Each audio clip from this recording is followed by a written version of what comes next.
Anong latest po mga kababayan? Eto, Auntie Claire, umiyak. Naku po mga kababayan. Eto no, inireklamo kasi ni Presidential Communication Office Undersecretary Claire Castro sa NBI mga kababayan ang umano'y pagbabanta sa kanyang buhay. Naku po, sa pamamagitan ng social media post. Naku po, social media post lang pala mga kababayan. Naku. Ayon kay Castro, na may kinalaman ito sa social media post ng Facebook page na Luminous by Trixie Cruz Angeles mga kababayan. Uy, kay Atty. Trixie to mga kababayan no? At Armet Paglinawan na naglalaman di umano ng pananakit ng pisikal at seryosong banta sa kanyang buhay. Wait, ganun po ba, Madam Claire? Di ba pagkatapos niyong, di ba, lait-laitin si BP Inday? Ha? May dala-dala pa kayong manika? Si Chucky? Di ba mga kababayan? Tapos ngayon, kayo yung umiyak.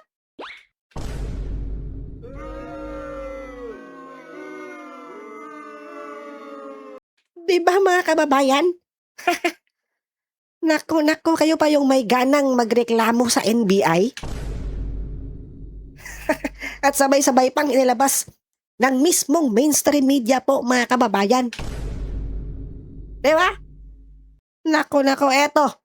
Pakinggan natin yung kabuang balita na yan mga kababayan ukol sa inireklamo ni Auntie Claire. Nireport na ni Palace Press Officer Claire Castro sa NBI ang umunay pagbabanta sa kanyang buhay. Ang tinutukoy ni Attorney Claire ay ang post sa Facebook page na Luminous by Trixie Cruz Angeles and Ahmed Paglinawan na niya nagpapahiwatig ng physical harm sa kanya. Hindi raw niya ito pwedeng palampasin kaya dumulog na siya sa NBI. Pero kasi sabihin na appendix mo lang ang walang latay, iba ang ibig sabihin nun. Meron itong pagbabanta sa iyong buhay. So yun yung naramdaman ko. At up to now, yun pa rin yung nararamdaman ko, kaya kailangan ko na mag-report. Welcome naman nina Angeles at Paglinawan. Alam ni Castro bilang isang abogado na walang anumang pag-umanta sa kanilang post. Para sa kanila, ang reaksyon ni Castro ay ang pagtatangkang supilin ang karapatan sa pamamahayag. Hindi, ang reaksyon ni Madam Claire mga kababayan ay paawa effect. Di ba mga kababayan? Simpatya. Di ba? Pero palpak na panghingi ng simpatya mga kababayan. Kasi panigurado pagtatawanan lang siya mga kababayan. Di ba po? Ikaw yung may ganang magre-report sa NBI tapos, di ba? Kung lait-laitin mo si BP Inday mga kababayan. Di ba? May dala ka pang tsakadal. Di ba? Di ba mga kababayan? Nako, ikaw talaga auntie, no? Eto, mabuti pa mga kababayan, panoorin. Imbitahan natin sa Auntie Claire na panoorin itong trending na video po ni BP Inday mga kababayan. Naku po, nag-order siya sa Shopee. Eto. Kita ka na? Shopee! Shopee! Sakto ko siya. Shopee! Na? Kita ka na?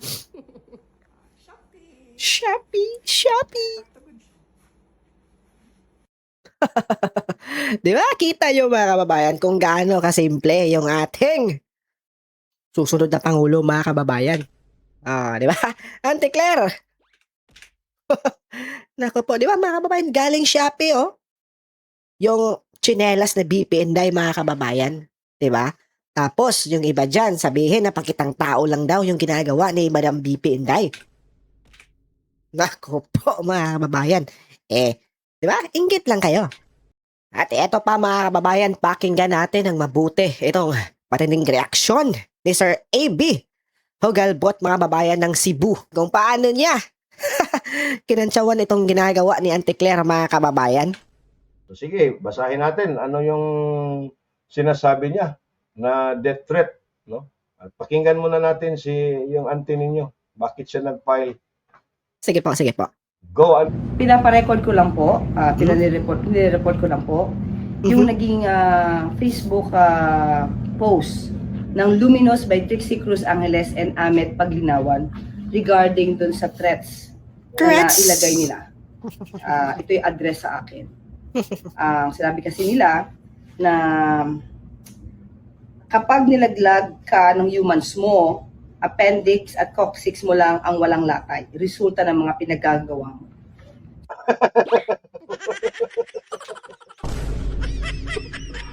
appendix mo lang ang walang latay. Mm. Pag nilaglag siya daw ni BBM. Mm. So, yung appendix mo lang ang walang latay, yun ang tinutukoy ni Attorney Claire Castro, abogada siya, na death threat. Holy shit. Holy fucking shit. Di ba, sino ba mga nandito? Okay. Tatanong ko lang sa inyo, yung may mga asawa dito at may nagkaanak at naka-cesarean section. Okay, naka-cesarean section. Di ba, sasabihan ka ng doktor pag nag-cesarean section yung asawa mo? Ha? Sasabihin na, oy, cesarean ka, kukunin na lang namin yung appendix mo. Mm. Kasi nga, yung appendix, no, although meron ng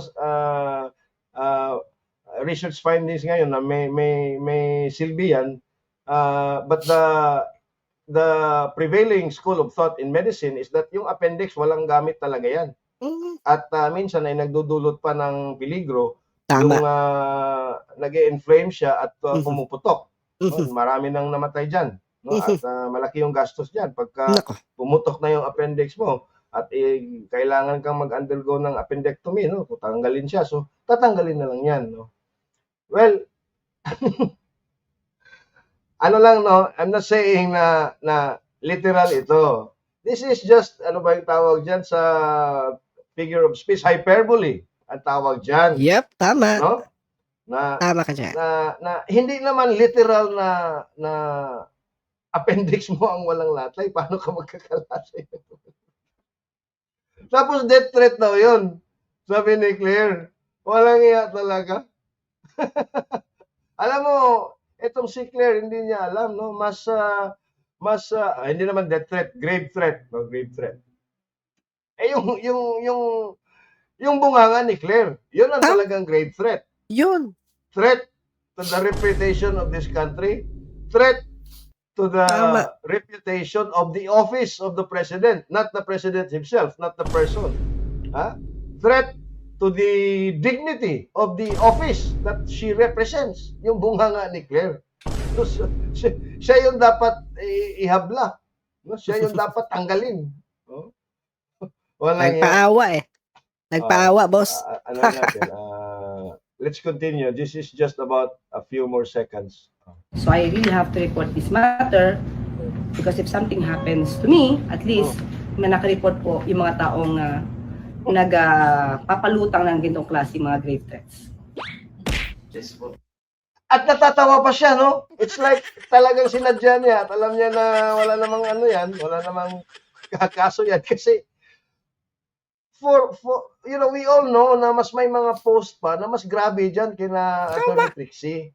Bakit selective itong si Claire at si Attorney Trixie lang yung pinablatter niya? Ang dami pang, may mga AI nga dyan, no? Na ginawang aso itong si Attorney Claire Castro at sinusubuan ni Bongbong Marcos. Di ba? So, yun, defamatory yun. Di ba? So, yun, defamatory yun, no? Kung ako lang, no? Pero, itong appendix mo lang na hyperbole, na hindi naman figure of speech lang naman, grave threat na, walang iya talaga itong si Claire. At natatawa pa siya. Okay, let's go. Sa ngayon po kasi ang bala ko lang ay i-report. Wow. Kung magsasampa man lang ako ng kaso, pag-iisipan ko muna. Ba't kailangan ko lang kasing So nireport lang niya. Nireport lang niya, okay? Dahil na-threaten daw siya, okay? At pag-iisipan pa niya kung magpa-file siya ng kaso, ng complaint. Walang iya. Di ba? the purpose of you going to a police station, going to any law enforcement office is yung blatter is actually a requirement dahil meron kang isasampa na reklamo. O ngayon, pag-iisipan mo pa lang, bakit ka pa nagpa-blatter? Di ba? Nireport lang niya, pero pag-iisipan pa niya. O ngayon, may blatter na. O, wala na. Halimbawa, hindi na lang ako magsasampa. O, tapos covered pa ng media. No? Pagpunta niya doon, no? Para bang magsasampa siya ng reklamo ng kung anong klaseng krimen, no? Full coverage ang media, no? Lahat ng mga media outfits kanina, no, lahat nagre-report, no, may mga videos na ganyan, yung ABS, GMA, lahat at may mga media card pa, no? Grabe yung clout chasing nitong si Attorney Claire Castro. It's not enough for her to stand in front of the Malacanang press corps almost every day speaking on behalf of the president. Ha? Andito nagpapaano pa siya, nagpapa-victim daw, walang yan, sarap talagang. Okay. So, okay, let's go. I-report ito para at least nga, kung may mangyari man sa akin, may mga tao silang pwede maimbestigahan.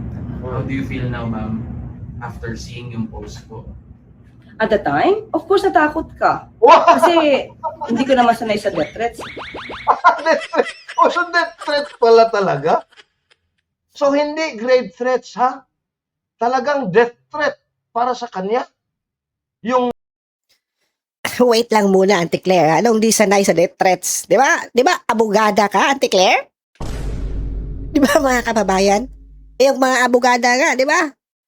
Valid sila na may dalang barel, mga kababayan. Dahil, di ba? Di ba? Dahil, yung mga abogado niyan, mga kababayan, ay di maaaring walang death threat, mga kababayan. Di ba po? Paano di sanay? Baka hindi sanay, mga kababayan, dahil baka walang kumuha nito kay Auntie Claire, mga kababayan. Di ba? Dahil di siya sanay, mga kababayan eh. Di ba po? Nako po, Auntie Claire! yung statement na appendix mo lang ang walang latay para sa kay Claire, ano na yan? Death threat? Hindi nga namamatay yung tao na tatanggalan ng appendix eh. In fact, yung habang nasa katawan mo yung appendix, it's a threat to your life. Kasi hindi mo Tama. alam talaga na i-inflame yan at puputok. Tama. Tapos sasabihin mo na appendix mo lang ang walang latay. Death threat? Of course. Worried daw siya. Kasi death threat para sa kanya eh. Yes, of course, by this time, you would have heard na mayroong pumunta si Undersecretary Claire Castro sa NBI para mag-file ng report. Okay? Take note of the words that she used. So, take note of the words that she used, ha? She said report. Okay. Pero bago tayo pala magpatuloy, ito na lang request ko. Hindi muna ako sasagot ng mga katanungan sa umpisa, and then later on, we'll take your questions. All right? So, however, okay lang, you can post your comments. I will see them naman, and then we can tackle them later. Or if you want, post your question, pero understand that I'm going to answer it later. So, repost na lang your question later on. Okay? So, para tuloy-tuloy yung mga kwentuhan at saka later on yung mga comments. And then I can go back naman eh. Pero hindi ko kasi makikita very far back. So kailangan yung ulitin yung katanungan ninyo. Alright? Tuloy na natin. So this afternoon nga, pumunta si Undersecretary Claire Castro sa NBI to file a report supposedly on a post that was made by Attorney Ahmed on Luminous. Okay, now Luminous does carry our names, but there are actually 4 writers there.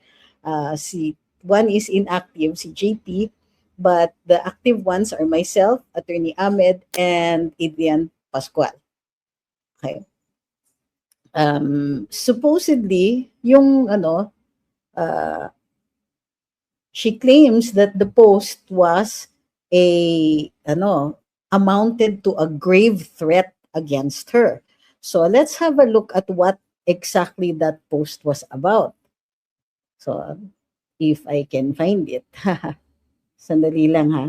Marami nang nagtanong kasing mga ilang reporters, so it might be easier for them to have a look at this. Dami ng Okay. Naku, nawala ko na naman. I'll see if it's in my photographs ha. Sandali lang po.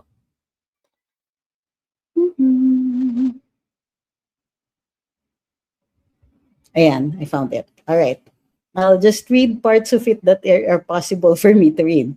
So this is the post. It was posted on January 2. Sabi, it starts with, nakakatuwa si Claire Castro sa Chucky series niya. Na para bang naniniwala siyang siniseryoso siya ng tao. Kala niya di naiintindihan ng tao na tauhan lang siya at yang inaasal niya ay umaayon lang sa taong nasa poder o di kaya asawa ng nasa poder. Sabi ni, the post continues to, I'll just read the relevant portions ha. Sabi, Claire, sana naiintindihan mo na alam naming tuta ka lang. Sana rin sa bagong taong ito, maintindihan mo na sa oras na naglag ka ng humans, nasa na yun?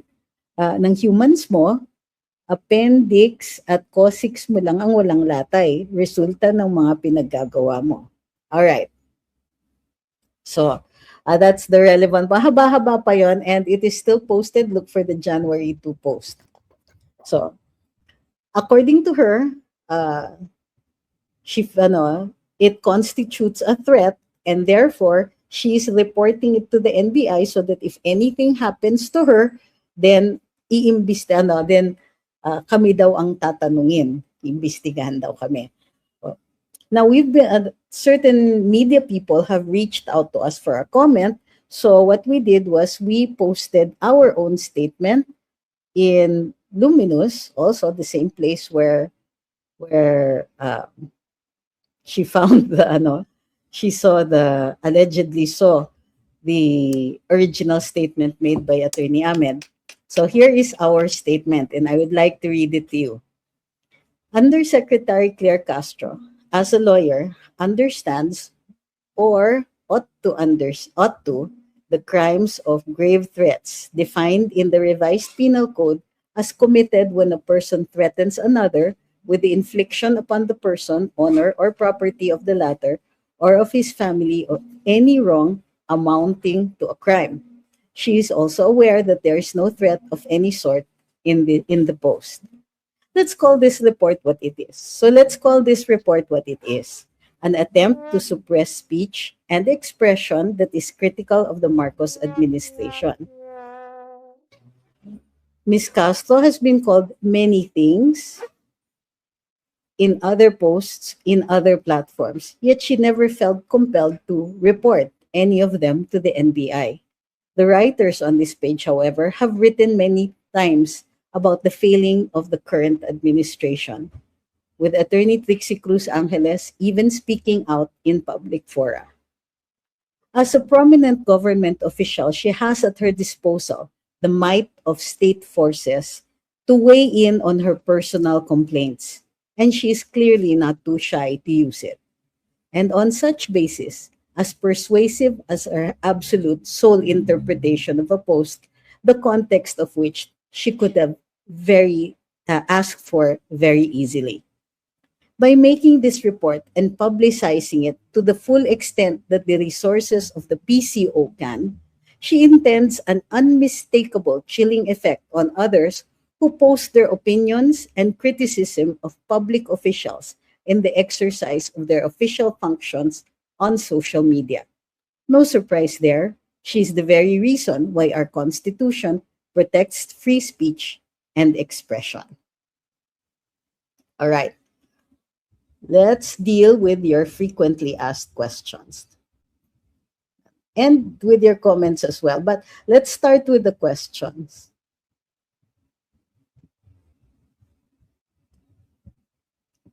Sabi ni Chino, another diversion tactic. Well, I don't think it's a diversion tactic. this really is a free speech issue. Because look, where is the truth? For us, as far as we can see, there are no threats in that post. Instead, filing a report on this is an intention to, there is a clear intent to silence us. So, that being the case, diba, this is an issue of free speech. So, there is no threat, and clearly, the use of that, the use of the pretext of there being a threat is intended to make us hesitate, to chill. It's called the chilling effect. It's to get us to be quiet or to have some kind of basis for reporting our post.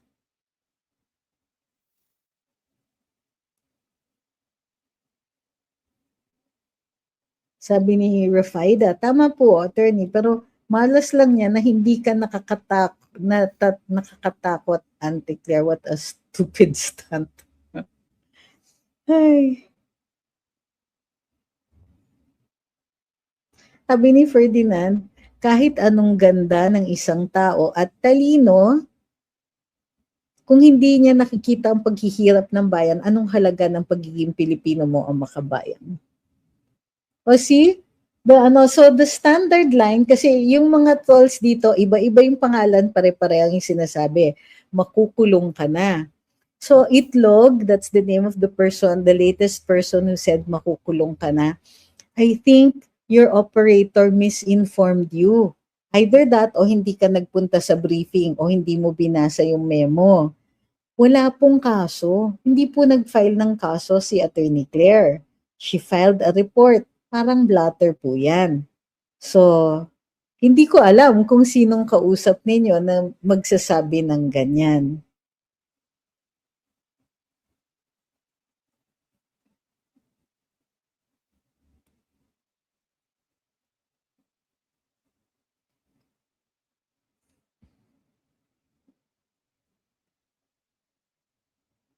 Sabi ni ni Brigola. Bakit DDS agad ang brand sa mga nagsasalita against sa kababuyan ng gobyerno ngayon? Di na pwedeng Pilipino lang kami? Ganda yan. Totoo yan. Well, I think, in fairness, medyo siya, may recognition.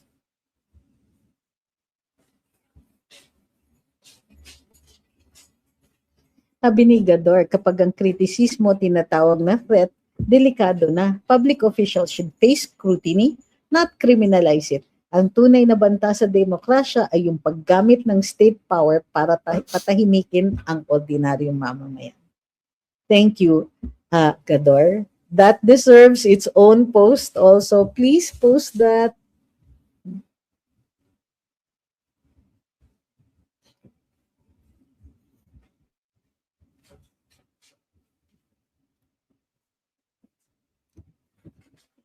Sabi ni Gerald, ma'am, yung mga trolls nila mana sa ako nila may, well, yeah, I get it. Thank you very much for that.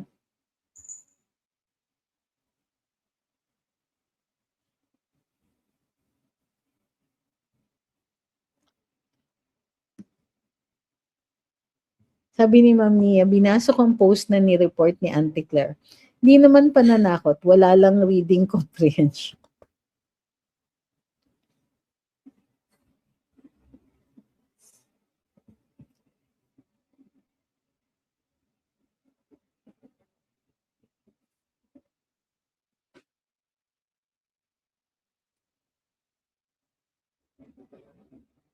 Sabi ni Royo, family video. Castro, I will file a report to the NBI because I know nothing will happen if I file this in court because I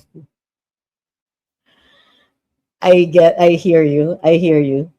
Wait, thank you very much. Sino yung nagpadala? Okay, Architect Je, thank you very much. At kay Ma'am Emeline Cielo.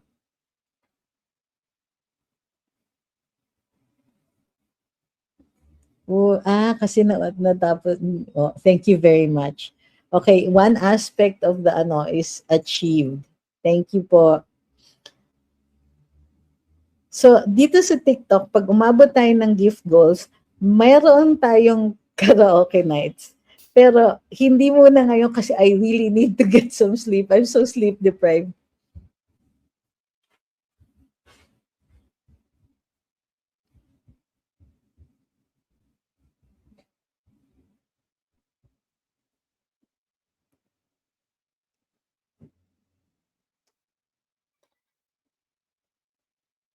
Oh, thank you, Gador. Then I'll see if I can find it. But thank you very, very much for that. That's really well said. Thank you, KR Virgo, again and again.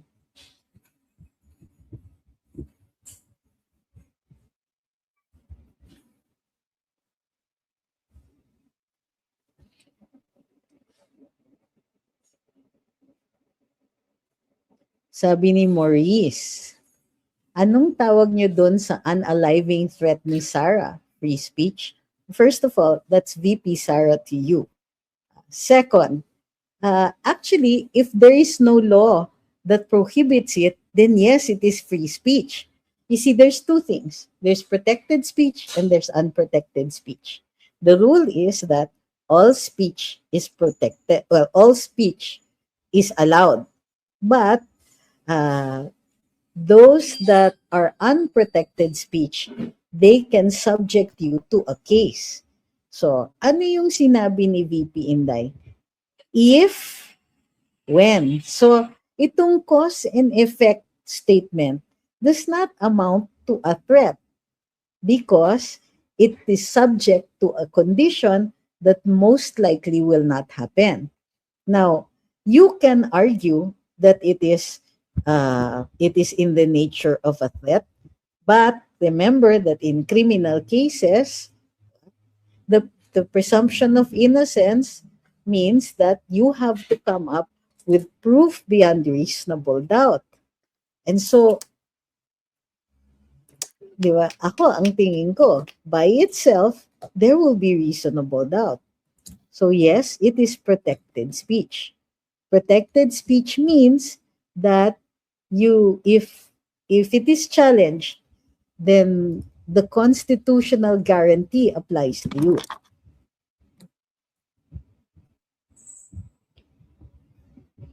So, ulitin ko ha, ano ang free speech?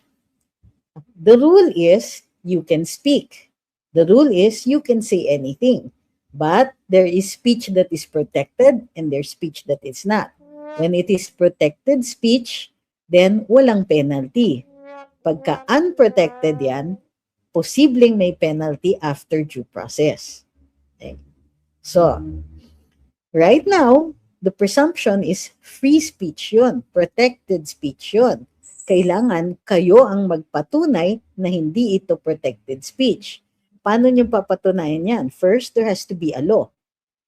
A law that says, bawal yung ganitong klaseng speech. And there must be a judge, presentation of evidence and all that. But it should be subject strictly to that law.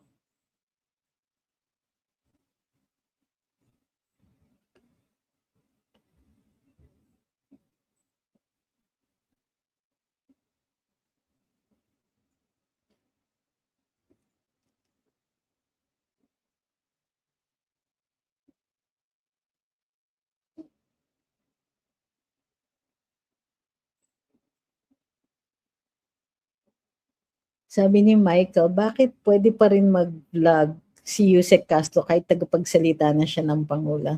There might be an arrangement with the President on that one. However, when I was secretary, binawal na ako mag-vlog except on those instances where I have to speak directly to the public and there is no time to set it up. So, yun yung ano namin. They would use my vlog. I used my vlog about 2 or 3 times as press secretary. At yun na nga po mga kababayan. Nako po. Pambihira itong Sandy Claire mga kababayan. Iyakin pala. Di ba po? Nako po mga kababayan.